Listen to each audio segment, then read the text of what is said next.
महाराष्ट्राच्या राजकारणामध्ये असे अनेक नेते आले, त्यांनी सत्ता गाजवली, पण असा एक नेता ज्याने सत्तेपेक्षा प्रशासनावर आणि लोकांच्या मनावर आपली पकड मजबूत केली ते म्हणजे बारामतीचे दादा। पण बारामतीकडे जात असताना 28 जानेवारी 2026 रोजी सकाळी बारामती विमानतळावर उतरत असताना झालेल्या एका भीषण विमान अपघातामध्ये महाराष्ट्राने एक धडाडीचा लोकनेता गमावलाय। उपमुख्यमंत्री अजितदादा पवार यांच्या जाण्याने संपूर्ण महाराष्ट्र सुन्न झालंय। अजितदादा पवार म्हणजे महाराष्ट्राच्या राजकारणामधील एक दादा व्यक्तिमत्व। पहाटेचा शपथविधी असो किंवा महायुतीमधील त्यांचा समावेश, नेहमीच चर्चेत असणाऱ्या अजितदादा पवारांची बातमी आता संपूर्ण महाराष्ट्राला धक्का देणारी होती। अजितदादा पवार यांचा विमान अपघातामध्ये मृत्यू झाल्याची धक्कादायक बातमी समोर आली आहे। सोशल मीडियावरती ही बातमी वणव्यासारखी पसरत आहे। महाराष्ट्राचे उपमुख्यमंत्री अजितदादा पवार यांचं निधन झाल्याचे अनेक व्हॉट्सअप स्टेटस समोर आले आहेत। अजितदादा पवार हे बारामतीकडे निघाले होते। बारामतीकडे निघालेल्या चार्टर विमानाच्या धावपट्टीवरती भीषण अपघात झाला।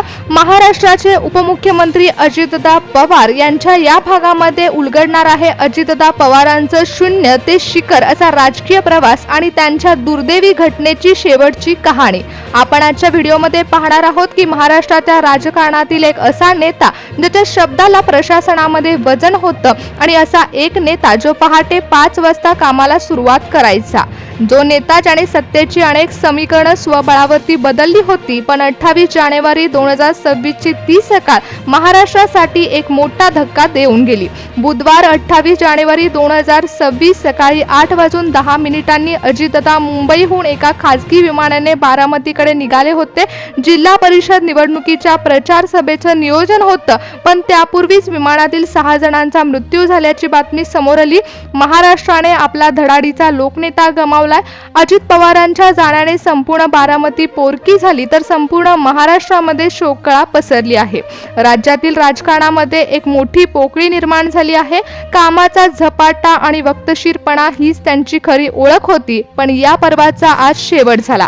पहाटे 5 वाजता कामाला लागणारा आणि शब्दाचा पक्का तसेच प्रशासनाचा कणा असे बारामतीचे दादा आज आपल्यामध्ये राहिले नाहीत। ही घटना नेमकी कशी घडली, विमानात नेमकं काय झालं आणि दादांचा इथपर्यंतचा प्रवास कसा होता, आजच्या विशेष भागात उलगडणार आहे अजितदादा पवारांच्या आयुष्यातील ती अखेरची कहाणी। बारामतीने अजितदादांना घडवलं होतं आणि त्याच बारामतीला त्यांनी आधुनिकतेची ओळख दिली होती। त्याच बारामतीमध्ये आज अजितदादा पवारांनी अखेरचा श्वास घेतलाय। अजित पवारांच्या जाण्याने महाराष्ट्राने एक व्यक्तशीर आणि कामसू लोकनेता गमावलाय। एक धडाडीचा नेत्याने आज शेवटचा श्वास घेतला आहे, पण त्यांच्या विकासाची कामं ही सदैव त्यांची आठवण करून देणार आहेत। महाराष्ट्राच्या मातीमध्ये त्यांनी अनेक विकास कामं केली, ती सदैव साक्षीला राहतील।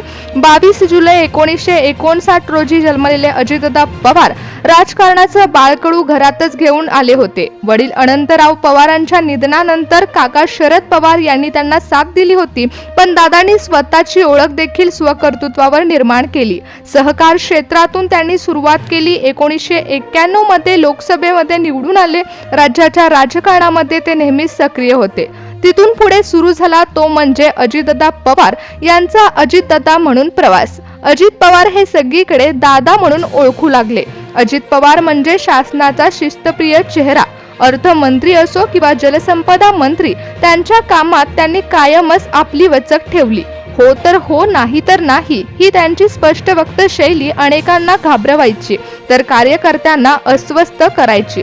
1999 पासून ते 2024 पर्यंतच्या राजकीय प्रवासात त्यांनी अनेक वेळा उपमुख्यमंत्री पद देखील भूषवलं। राज्याच्या तिजोरीवरती तर त्यांची कायम पकड होती आणि विकास कामासाठी निधी वाटपामध्ये त्यांचा शब्द हा अंतिम असायचा। दादांचा स्वभाव जितका स्पष्ट तितकाच त्यांचा राजकीय निर्णय धक्कादायक राहिले आहेत। 2019 मध्ये देवेंद्र फडणवीस साहेबांसोबतचा पहाटेचा शपथविधी असो किंवा 2023 मध्ये महायुतीमध्ये सामील होण्याचा निर्णय, अजितदादा पवार हे केवळ एक राजकीय नेते नव्हते, तर ते हजारो कार्यकर्त्यांसाठी एक आधार होते। कोणाच्याही लग्नाला असो किंवा अंत्यविधीला असो वेळ पाहून पोहोचणारे दादा हे कायम नागरिकांसाठी आधार ठरले।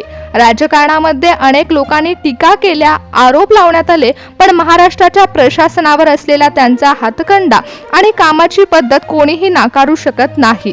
महाराष्ट्राच्या राजकारणातील हा वक्तशीर अध्याय आज संपलाय, तरी त्यांनी केलेली विकासाची कामं ही सदैव त्यांची आठवण करून देतील. जलसंपदा, ऊर्जा, नियोजन आणि अर्थ खात्यामध्ये दादांची वचक होती. दादांनी त्यांच्या खात्याचा कारभार सांभाळला आणि शिस्त आणि गती आणली. हो तर हो, नाही तर नाही ही त्यांची कार्यपद्धती प्रशासनाला वचक बसवणारी ठरली. पण अजितदादा पवार यांचा राजकीय प्रवास हा केवळ विजयाचा नव्हता, तर तो अनपेक्षित वळणांचाही होता. 2019च्या पहाटेचा शपथविधी असो किंवा 2023 मध्ये महायुतीमध्ये सामील होण्याचा धाडसी निर्णय असो, अजितदादा पवार म्हणजेच एक धाडसी नेतृत्व होतं. पण आज महाराष्ट्राने ते धाडसी नेतृत्व गमावले. महाराष्ट्राच्या राजकारणामध्ये एक पोकळी तयार झाली आहे. पहाटे 5 वाजता कामाला सुरुवात करणाऱ्या नेत्याने 28 जानेवारी 2026 ला शेवटचा श्वास घेतला. 28 जानेवारी 2026 ची 30 सकाळ महाराष्ट्रासाठी काळा दिवस ठरली. बारामतीकडे निघालेल्या विमानाचा भीषण अपघात झाला असून अजितदादा पवारांचं निधन झालंय. अपघातामध्ये महाराष्ट्राने आपले उपमुख्यमंत्री अजितदादा पवार यांना गमावले. आजच्या या विशेष भागामध्ये अजितदादा पवारांचा संपूर्ण प्रवास आणि अजितदादा यांच्या प्रवासाची शेवटची कहाणी आपण पाहणार आहोत. महाराष्ट्राच्या राजकारणामध्ये एक असा चेहरा ज्याच्या शब्दाला वचन आणि निर्णयाला धार होती, त्यांना दादा म्हणतात. तर कोणी प्रशासनावर पकड असलेला किंग मेकर देखील म्हणतं.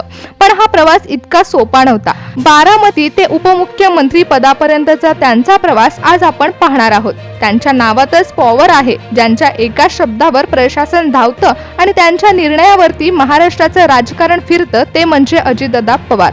अजितदादा पवारांना राजकारण हे वारसानं मिळालं होतं, परंतु त्यांनी आपली स्वतःची जागा ही स्वतःच्या कष्टाने मिळवली. काका शरद पवारांच्या छायेमध्ये राहूनही त्यांनी स्वतःची वेगळी ओळख निर्माण केली. राजकारण म्हटलं की चढ उतार तर आलेच, पण अजितदादा पवार यांनी प्रत्येक संकटाचा सामना हा छाती ठोकपणे केला. 2019च्या पहाटेचा शपथविधी आज ही महाराष्ट्राच्या राजकारणामधील सर्वात मोठं रहस्य मानलं जातं. दादांच्या आयुष्यामध्ये अनेक वळणं आली.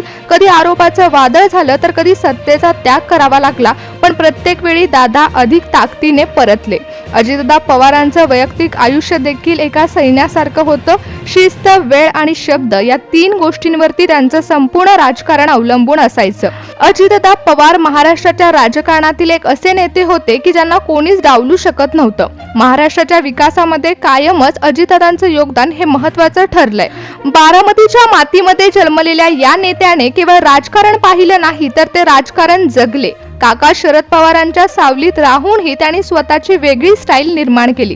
प्रशासकीय राजकारणामध्ये देखील त्यांनी स्वतःचं अस्तित्व निर्माण केलं. पवार कुटुंबाचा वारसा असतानाही स्वतःची वेगळी ओळख निर्माण करण्याची धडपड ही कायमच अजितदादांमध्ये होती.